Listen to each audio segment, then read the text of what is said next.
Chancellor, Dean, Professors Tanuja and Professor Rahman, and students of Jamia Millia University. I am so pleased to be here today among all of you and the faculty, some of whom I know for many years and some I'm meeting for the first time. Uh, to talk about a subject which is very dear to my heart and which affects us all in our everyday life, even though we think it doesn't matter to us. Today I'm here as the topic of the discussion it's on caste, gender and inequality. Now many of you are political science students, some of you are social work students. I saw in the opening song the work that you're doing in community to alleviate the impact of poverty. What is the connection between caste, gender and inequality? I'm going to start my lecture by reading to you something from my book, I Kick and I Fly, which will give you a very graphic idea of how caste plays out and its intersection with gender and class in a nomadic tribe called the Nut community in a very small town in Bihar on the border of Nepal. This Nut tribe is living along railway tracks in mud huts. On one side are the railway tracks and on the other side are the Mela grounds. And there are 72 mud huts. Each of the mud huts is a brothel. So one room is where the family lives in and one room is turned into a brothel where the customers come. And every year when the Mela comes, then girls from this community, if they have attained puberty, are sold into this cattle fair. And this, they are told, is their destiny because of their caste. They are also told this is their duty to their family to be sold into the flesh trade because they are girls born in this caste.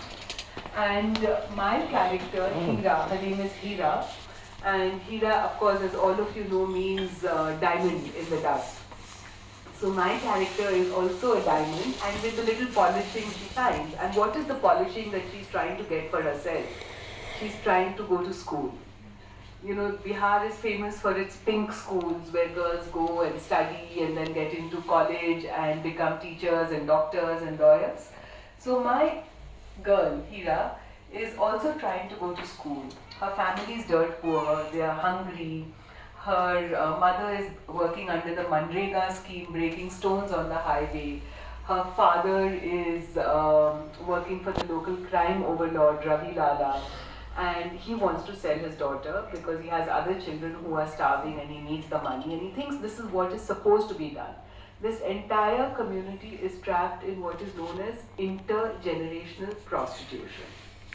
Prostitution that is passed down from mother to daughter and pimping from father to son. Now you will wonder as young people in independent India that how can this be? How can this be something which is passed down generationally, paramparik, what we say in Bihar. And it began during British colonial times. There was a law which was passed in British Parliament in England called the Criminal Tribe Act.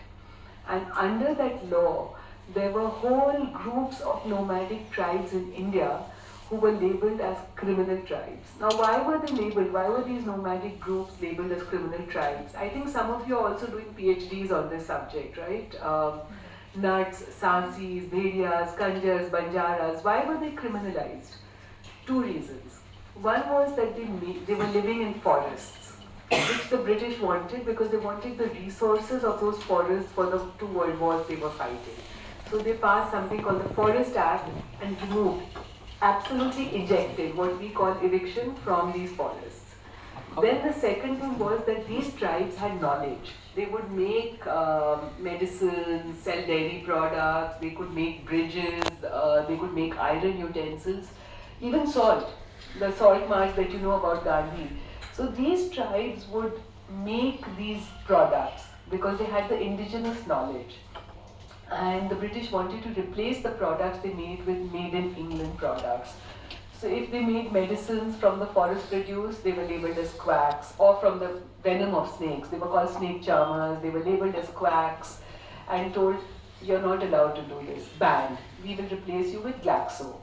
If they were selling meat products, dairy products from the sheep and the goat that they were taking when they traveled from the hills to the plains. They were told, no, you can't do this, banned, you're outlawed from doing this. This will be replaced by companies like Caventers, even milk and cheese by made in England companies.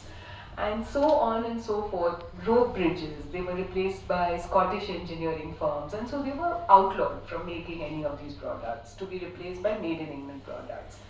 Then on top of that, the British also banned them from moving from place to place, because they thought that if they secretly make these products and move from place to place, then what's going to happen is that they will still make these products and sell it. So they banned them. And they said that you can't go from one place to the other, you can't wear shoes, you can't wear hats, you can't ride horses, you can't even live in pakka makans which have proper roofs. And you have to report at midnight, at 4 in the morning to British authorities to prove that you're not going from place to place. So these communities ended up living on just squatting because they didn't have land, they didn't have livelihoods, they couldn't move. So they ended up squatting on zamindari land or on the land of British authorities. And in return, they had to perform the most menial chores. So for doing these menial chores, slowly the authorities and the zamindars began to say, oh, please make your women sexually available. If they resisted, they would be beaten up black and blue. So the men were forced into pimping and the women into prostitution for hundreds of years, till they forgot that they had any knowledge or were able to live lives of dignity on the land that they used to live in, which was really theirs. And so by the time India became independent, these tribes forgot their own history, and they believed that this was their destiny. And slowly rituals were created for their exploitation. So they were married to, the girls when they were to be auctioned off in the cattle fair were married to banana trees, and then taken on stage and auctioned off to many people, and there would be a nose ring put on the nose of the girl, and the ceremony was known as Bisi Baby, the marriage to the banana tree, and the removal of the nose ring was known as Nat Utarna. And so rituals were created to make them believe this was their destiny. And so when India became independent, of course, we passed a law saying that nobody is born a criminal. Nehru had a big statement about this. And so the law was denotified, which is why you will hear when you read about criminal tribes, denotified criminal tribes, which means they are not criminal, but because the stigma and the discrimination remain, those people are still marginalized.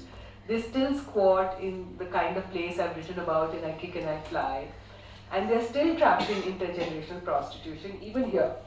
Just outside Delhi, in a place called Najafgarh, there are Sansis and Kanjars and Perans and Banjaras who live in these places, trapped in intergenerational prostitution. And this is across the country.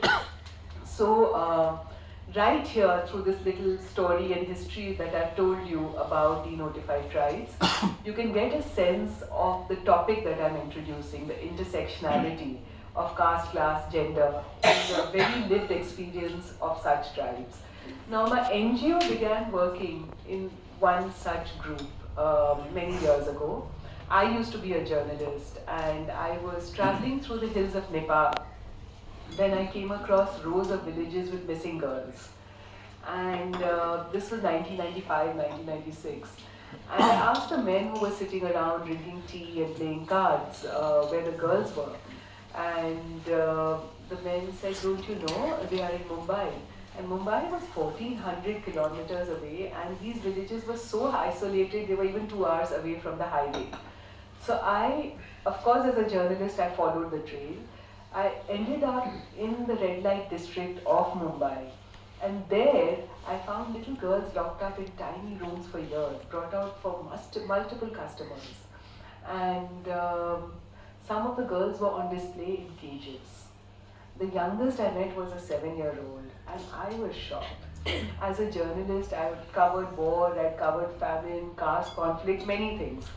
But I had never seen this kind of intimate violence being deliberately done by one human being on another.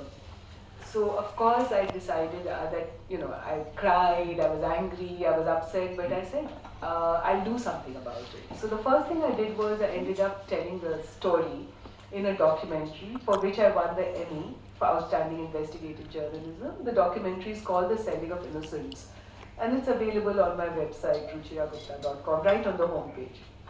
And when I was on stage in New York getting my award, I was looking at an audience just like all of you, and everyone was applauding, but all I could see beyond the bright lights were the eyes of the women who had told me their stories in my documentary because they wanted to save their daughters from their own, the same destiny that the mothers had. And many of these women were from the denotified tribes that I'm talking about. So in that instance, I decided while I was on stage that I'm not going to use my Emmy to build a career in journalism. I'm going to use my Emmy to make a difference. So I stepped off the stage, and I turned to the lady who had given me the award. She was the US Secretary for Health at that time, Donna Shalala. And I said, thank you for giving me the award, but now I want you to help me change laws on behalf of the women and girls who are at risk to being trafficked. So she said, what do you want? I said, connect me to people in the United Nations, connect me to people in the US Senate and Congress, because I need to change laws. And she did. So then I took the documentary and showed it to 160 delegates, ambassadors at the UN. And I said, we need a new protocol to end trafficking. We need to redefine trafficking, take away the blame from the women and girls, punish the perpetrators, the traffickers who are buying and selling them, and even the buyers, the end users. And luckily for me, I was able to build a momentum, and we managed, and I played a role in the contribution of the passage of the UN protocol to end trafficking in persons, especially women and children. And then over the next few decades, all these 160 countries changed their laws, including India, to meet the standards of the UN protocol. So that's now the gold standard. I did the same at the US Senate. I went and showed the documentary, asked for a change in the law, and that contributed to the passage of what is now the US law on Trafficking Victim Protection Act. Did the same many years later in India after the Jyoti Singh Pandey rape. But one of the other things I did besides working on law and policy was because I have grown up in a very staunch Gandhian household, where I was always told that not about what are you going to do in the future when you grow up, but what you're going to do for others. And that change begins at the bottom and transforms the top. So you have to go where it's most important. What Gandhi used to say, uplift of the last, Antodaya. And so I went to that. For me, the last girl was that 13-year-old I had seen in a brothel in Mumbai, in my own village in Forbesganj in Bihar, in this denotified tribe settlement. And so I, of course, went back with the award to the women. And I said, I've told your story, broken the silence, and I won the award. And they said, इससे क्या होगा? आपको कुछ और करना है. And I said, what do you want me to do? I'm a journalist. So they said, you know English, and you have access to money and networks. And what you can do is that you can help us with 4 things. I said, what are those 4 things? The women had 4 dreams. School for their children, a room of their own, where they could sleep peacefully, their children would not be molested, a customer could not walk in night or day. I would recommend, just as an aside here, because many of you might be literature students, read Manto, Kali Salwar, and also 100 watt bulb. If you want to know what a woman suffers from, why she suffers from insomnia and what she goes through in the red light district. And the 3rd dream was that the women wanted a job in an office, and the 4th was punishment of the perpetrators, those who had bought them and sold them. So that became my business plan, and slowly we started community classrooms and started teaching the girls. And as the girls became ready for school, the principal objected. He said, I will not admit children of prostitutes. Again, the intersection of gender, caste, class, right? He said the other parents will say no. So then we went as a group of women and talked to the principal and said, our children too. The principal relented. And fast forward, I'm talking now 2024, we have educated more than 3,000 girls who are daughters of prostituted women, born in these kind of denotified tribes, not just through school, but also college, and they have jobs. teachers and doctors and lawyers, and helped more than 20,000 women exit systems of prostitution, where people would say कि इस community का कुछ नहीं हो सकता, and against all odds. And one such place was in Fortisganj, Bihar. And when the lockdown happened and everything which is going on in India, in our world right now, I felt it is important to share this story of truth and hope with students, teachers, parents, young people, because we need to know that change is possible. Standing up to injustice is possible to win, and there are ways that you can stand up to injustice which is in a very proactive and positive way. And this is that story that you can learn from, because we all will face crisis in our lives. We are going to face complicated family relationships, betrayals in friendships, bullying, body shaming, abuse. How to take this on, you will find clues in the story. I've written it like a social justice adventure. There are cliffhangers along the way, kidnappings and international crime syndicates and all of that. And before I get to talking deeper about caste and gender and race and inequality, how does it come, I want to read you a passage and then get deeper into this intersection. Because that's what we had to tackle. We had to tackle caste and race and gender, but to undo that we had to be there, where this intersection is the most toxic. So let me read you something. This is a conversation between Heera and her older cousin sister Mira, who's already been sold into the flesh trade.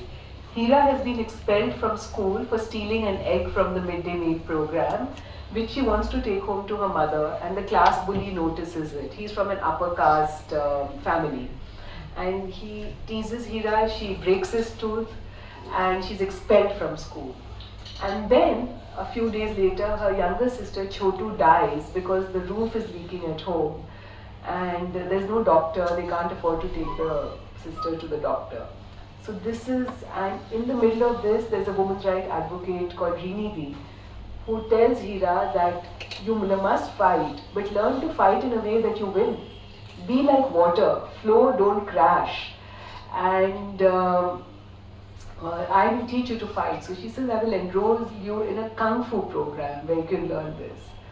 And at the same time, she says, you must get back to school. I will talk to the principal. But Heera doesn't think maybe she should go back to school. And this is the conversation. What if everyone in Girls Bazaar, Chacha and Baba are right? Did Chotu die because of me? What if I did bring bad luck to the family? I voice my doubts aloud. This grabs Miradi's attention. Since when did you begin to believe in this superstitious nonsense? I don't meet her eye, focusing instead on Jamila Bua as she fries the onion pakoras for the lunchtime rush. A black crow drives a sparrow away from the garbage. It's a stark reminder that the mightiest will survive, that destiny decides who will be mighty. It's the way of the world, Miradi. If destiny hasn't decided where I was born, who has? It's all a birth lottery. I say bitterly, walking up and down inside the small space of our shack. Miradi comes and hugs me. She strokes my head. I know you feel frustrated, but do you have a choice? What else can you do but go back to school? I steer the conversation away from destiny. In my heart, I know that I don't believe the superstitions. All the women in our lane believe in the eternal, inescapable fate of our nomadic nut tribe because they can't imagine anything beyond it. There was no defined mother or cousin or sister to fight with. I decide to spell out my other fear. What if I don't understand anything?